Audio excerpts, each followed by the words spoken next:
By 2026, the embedded insurance market is set to hit about $138 billion, forcing telcos to earn trust, sustain ultra-low premiums, and use data-driven tech to streamline claims and fight fraud.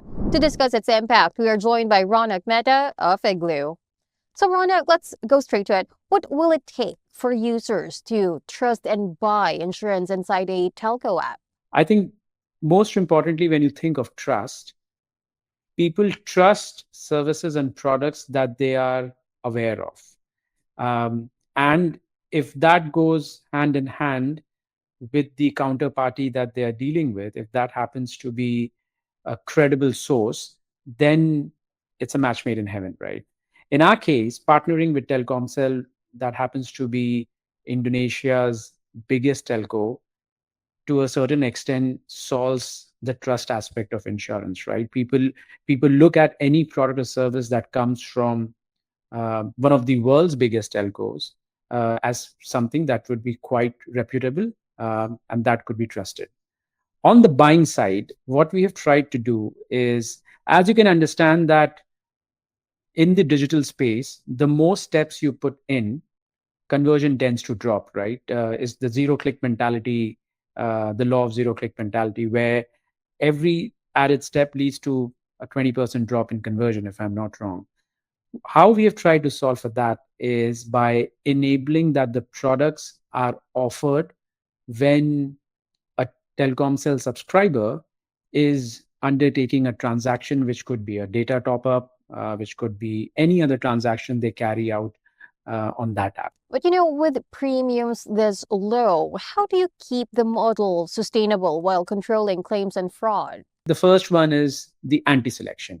What does anti-selection, or rather adverse selection, what it states is that people who tend to be taking risk would obviously want more insurance, right? Because they know that they are probably taking a lot more risk, and if it's covered, then it's great for them.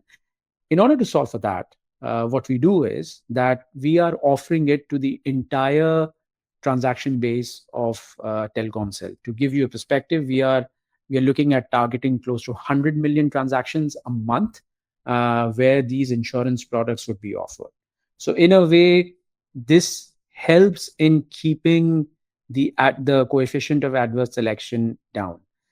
Then the second thing, of course, is moral hazard, right? And this is a very humane thing, where people, when they have received some kind of protection, for instance, you would have often heard this: people wearing seat belts or people wearing a helmet would generally tend to take certain risky maneuvers, right? So that's the risk of moral hazard. What we have tried to do is, in order to keep a cap on this, because these products are microinsurance in nature, we have also capped the benefits associated to it, right? So the benefits, or rather the sum insureds, are not extremely high or disproportionately high as compared to the premiums that are being paid. So that, again, as you mentioned, that how do we keep it sustainable? This is one of the ways. And then the third one, which has always played in our benefit, is the law of large numbers, right? You're talking about one of the biggest telcos in the world having more than 120, 130 million subscribers, having 100 million transactions at a monthly level.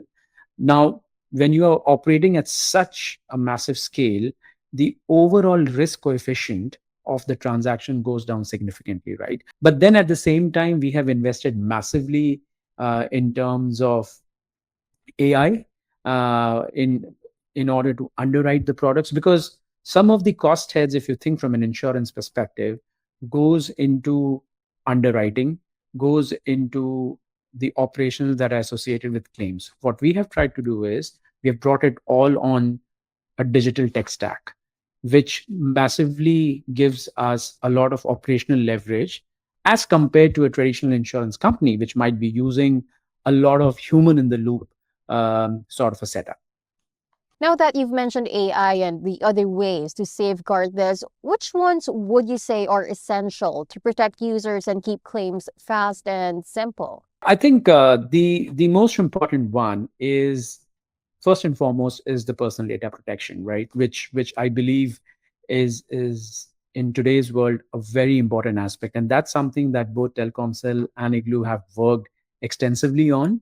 How do you ensure that the customer data is protected by using best in class technology?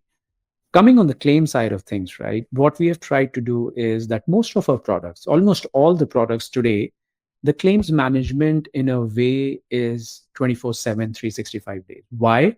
Because all our products, in a way, their claims management is handled by an agentic AI workflow, which feeds on the billions of policies and hundreds of products that we have done over the span of last 6 to 7 years, and then of course uses most of the foundation models that are out there in order to give our customers a very consistent claim experience, but in the shortest possible time. Because when you have bought a microinsurance product, you don't expect to file a claim and then wait for days or weeks for the claim payout to happen, or for the adjudication to happen.